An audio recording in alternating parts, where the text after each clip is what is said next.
Hi everyone, on 30th of September, pretty miserable day, but I'm actually at Cameron's house today, my son, if you've seen him in previous videos, in Nottingham.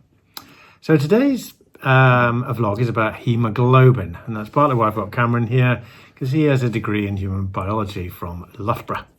So just to sort of frame it, you'll remember, if you saw my video from Plumpton, I was really struggling with the running, and here's the comment that Sarah made. It's been a bit of a low week for Notty this week. He's middle week's always a bit bad, so he's a bit low. Really not enjoying this running at the moment, but he's still out there getting on with it, putting a brave face on. And actually, after that, it got worse. So I actually had to stop running. It's like someone had unplugged me. I could swim and cycle, but running was just a no-no. So on Friday I went for my chemo 4 and that went fine. But I asked the nurses when I was in there, saying that I was suffering a bit, and they went and got my blood tests out and found that I was low in hemoglobin, which is a common impact of chemotherapy. So it was in the 150s and it's down to 124, so nearly 20% lower than it was. So Cameron and I, when we came home, thought, okay, let's see if we could go and find out if perhaps it's hemoglobin that might be causing this issue in my running. So this is our investigation into the impacts of hemoglobin with Cameron and Dad. So intrigued by this, I went off to see if I could find some research on hemoglobin decline in cancer patients receiving chemotherapy. And right enough, there is an impact. This is a study by Perker in 2013. And, well, we don't have to get into the details of the results. It's safe to say we've got over 11,000 people included in it. But in the conclusions, you can clearly see that it can rapidly decline when patients are receiving chemotherapy. And if you look at the last part of the results of the above, it actually states that in this study that of the patients, 43% required a blood transfusion. And it made me think, when I've been in the chemotherapy suites before on my previous occasions, I have noticed people having blood transfusions, and I didn't understand why. So I asked the nurses, and that was exactly why. While my, as I said, my hemoglobin levels drop from the 150s to 124, you really need to be around 80 before they would choose to do a blood transfusion. And it's really apparently the only option. So I asked them, what to do about this. Clearly don't want blood transfusion, but how I keep my hemoglobin up. And they were clear to say they don't recommend buying supplements, only because those supplements have not been actively tested with the particular chemotherapy docetaxel that I'm using. So it's a good old high iron diet. And here are some of the obvious ones that probably most of you will know that I make sure I have plenty of now in my food.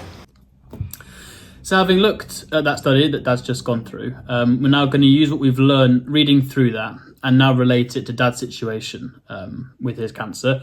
And we're going to go back to basics and start from there. Okay. So as we breathe air into our lungs through our nose and mouth, the air eventually travels down to our alveoli, which are small sacs in our lungs, which are covered with capillaries. The blood in these capillaries at the moment will be deoxygenated blood, which has come from your heart. This causes a concentration gradient where there's less or near no oxygen in the deoxygenated blood, but lots and lots of oxygen within the alveoli.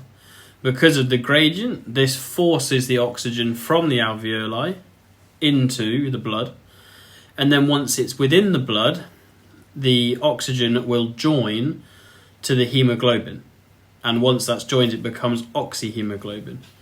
The heme part of hemoglobin is also what makes your blood red.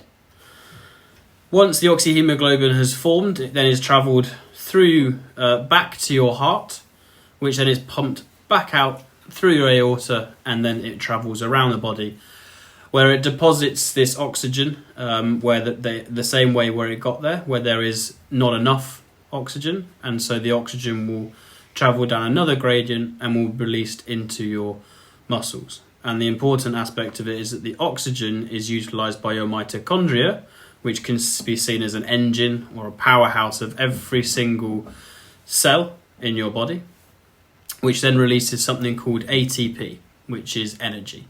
And that's what we need to help move, contract and relax our muscles.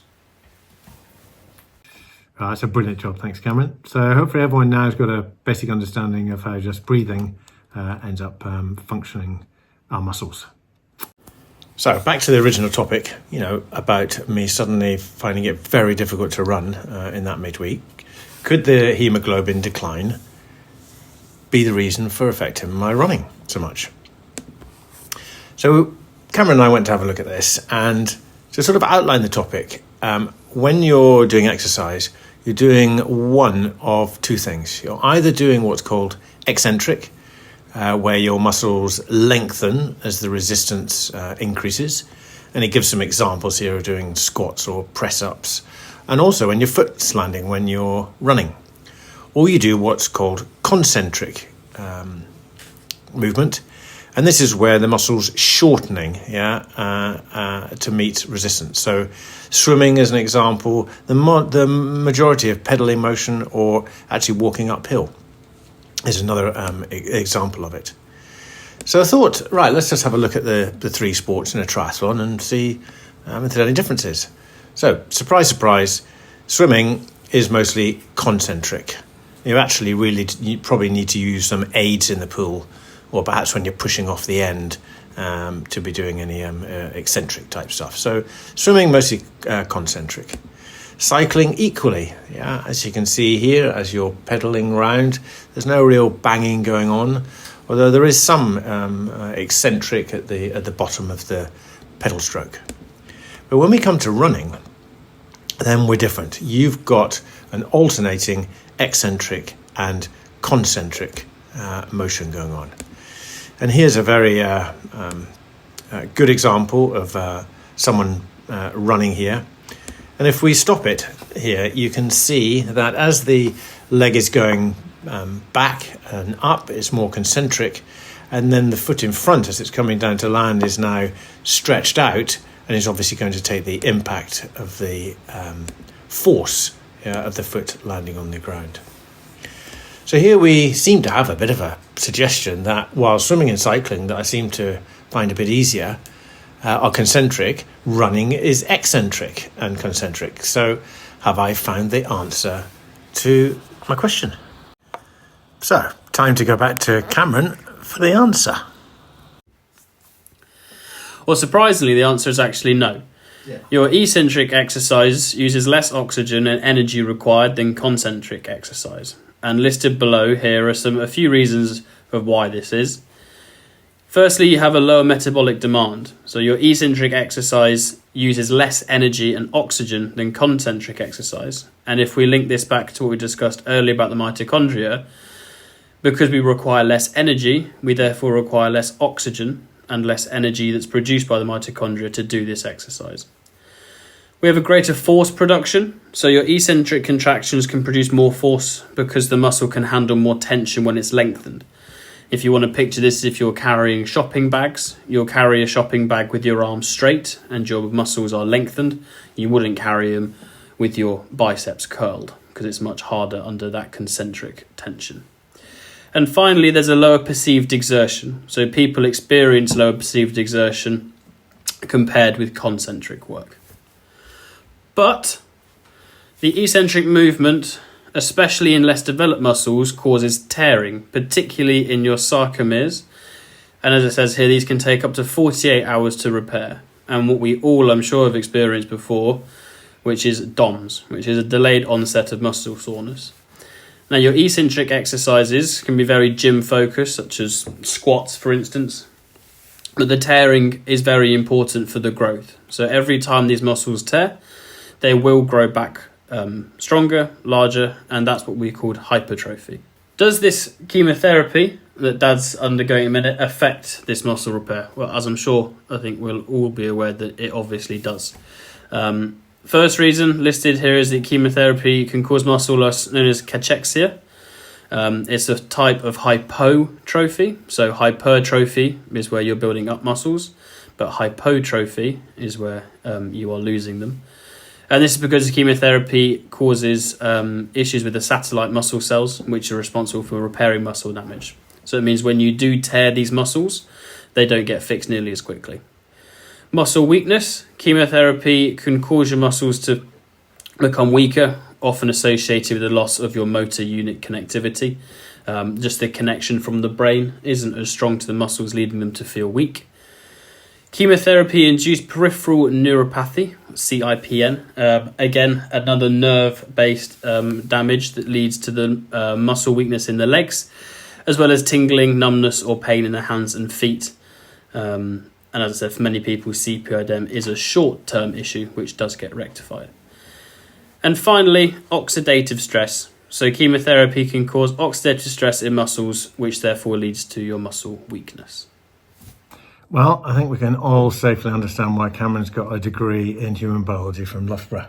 Thanks a lot, Cameron. Absolutely fantastic stuff. And perhaps in conclusion, it was probably too binary for us just to maybe think, oh, well, it's just down to hemoglobin.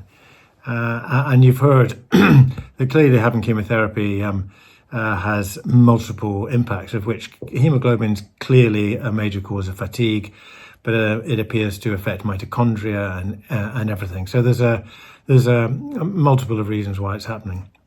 However, I would still conclude at the end of this that if you think of swimming, you're swimming in water. You have water all around you supporting you. If you're riding a bike, you're actually sitting down, so you are supported. Running is the one exercise where actually you're eccentric, concentric, doing it all the time, with your whole body being pressured at the time. So I think in the end, it's been a very good education, and all of these elements will contribute it. And thanks again, Cameron. But it's probably just because running's the hardest one to do. So on that note of running, Cameron needs to go off and do his taper run, because Cameron's doing the Nottingham Half tomorrow. So at the end of this vlog, I'll go out with him tomorrow, take some videos, and I'll post them on it as well. So good luck tomorrow, Cameron, and thanks very much for your help. No worries at all. Great. Bye-bye. Good lad. What's that, 5 or 6 miles in? She's on her way, don't worry. Well done, Cameron. Your mum's arrived. Brilliant, Cameron. See ya. Well done, that must be almost 10 miles up, I think. You're doing great. See ya. I'll take a smile, please.